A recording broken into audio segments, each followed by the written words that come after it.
Hello and welcome. My name is Nana and today I'm going to do a little demonstration on how to color using Letraset Tria markers. The markers I've got is from the Letraset tuorial set, and basically what I've done first is to make a color map just to give me an overview of what colors I can use, and then I've thought about what colors I want to use today, because usually it's a good idea not to use every single color in your palette because it easily gets a bit confusing.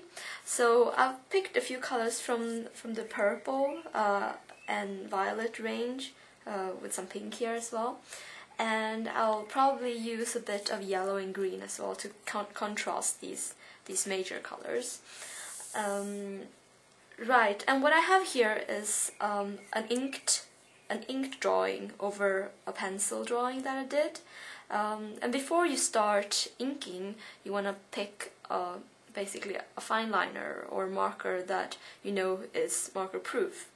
And also the paper you want to use really varies depending on what kind of a style of coloring you're used to.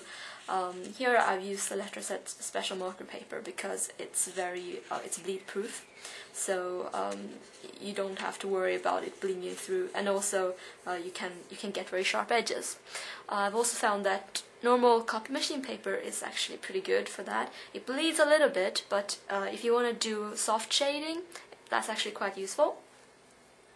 Right, so when you color with markers, it's a bit like coloring with watercolors.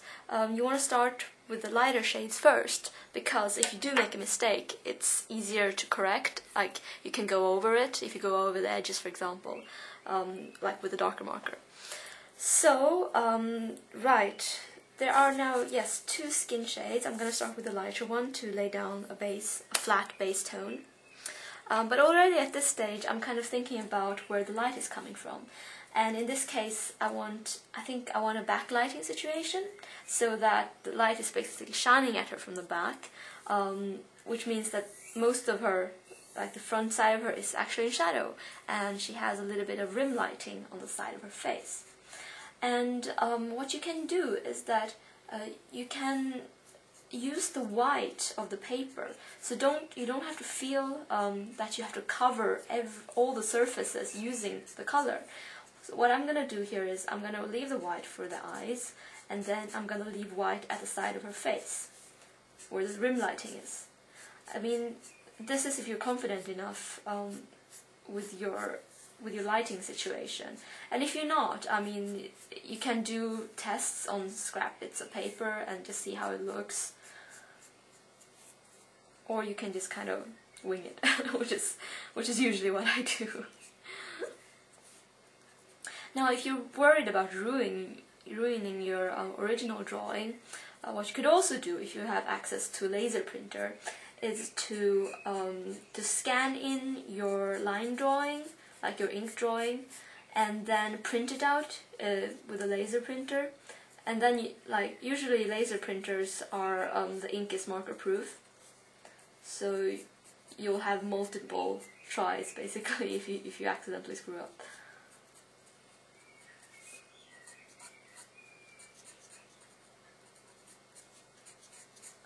Like, now when I'm filling in the first layer, I'm a bit careful about what parts I actually fill in, just in case I wanted that part white. But as I go along, I kind of realize that, oh, maybe no, that was supposed to be in shade anyways. So here on the arm, I'm gonna leave a bit of the shoulder white, just due to the rim lighting. Now, the great thing that I like about Tria markers is the brush nib that you see me using here, because I'm more used to a slightly more soft shading type of coloring. So having this this brush nib allows me to do smooth blending. On the other edge of the Tria marker, you've got the really broad nib, which is good for covering large areas, and you've also got a much finer nib for details. But I usually find that using the brush nib allows me to do most of those things, like covering large areas, I use the side of the nib, and details, you've got the tip there.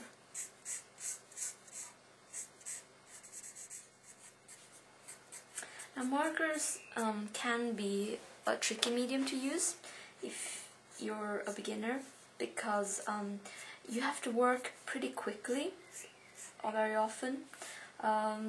Once the first layer has dried and you go over it again, it will start leaving this kind of a sharp edge. And sometimes you want that, but other times you don't. So if you want a smooth blending, you want to quickly go over the area while it's still wet. Then you get like a smooth kind of a color going into another. Here actually I want a kind of a sharper look here. Because usually when the light falls onto the skin, you get a darker edge just at where the light is hitting. And that's what I want.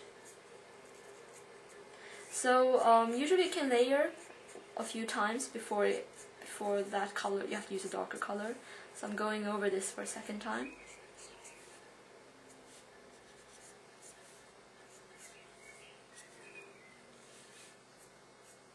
You see, when I add this kind of darker edge, it kind of accentuates the light parts.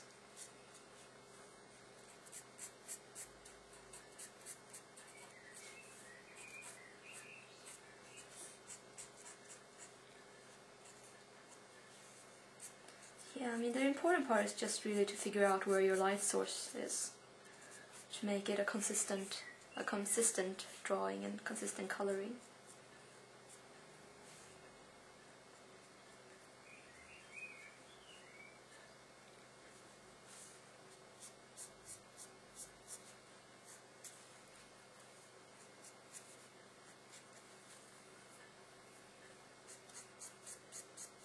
Okay, I changed my mind. I'm blending it in towards the middle here.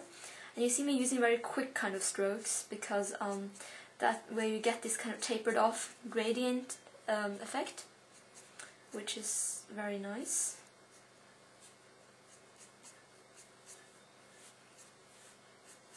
And some people have told me sometimes that they've got troubles with streakiness when using markers. And that's usually because the paper is not saturated with the color yet. So if you just keep going over that area again and again until it's fully saturated, you'll get rid of that streaky look.